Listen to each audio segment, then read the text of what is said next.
السلام علیکم ملګرو، زه حکمت جان د حکمت جان افیشل پیج نه تاسو سره مخاطب یم.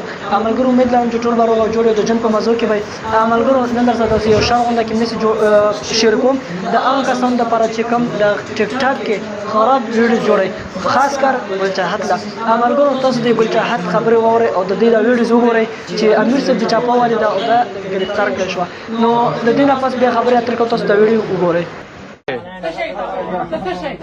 ولې چې دا دیو په خبرې نو دیو موبایل دی نیولې دی راغلم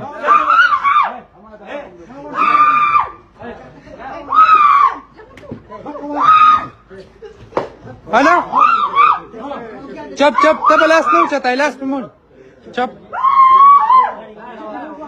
لاو دی لاو لاو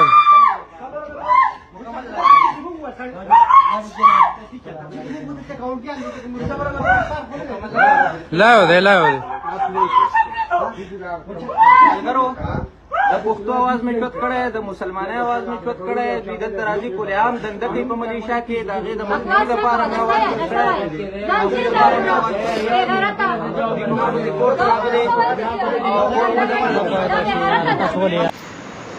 ملګرو تاسو دا ویډیو وکړه چې ګلچاحت اوس ملیشیا کې داسې ویډیوز جوړوي چې هغه د ټیک ټاک خلاف وي او هغې فحاشي خپروي.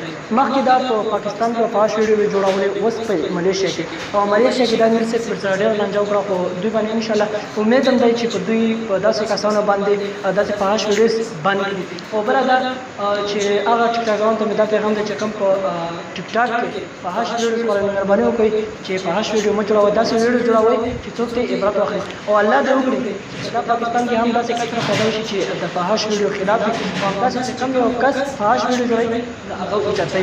نو الله دې انشاءالله بیا موږ سره به مونږ ولاړ یو. تر بلې ویډیو کې ما زما کې راکړئ اجازه. د الله امان.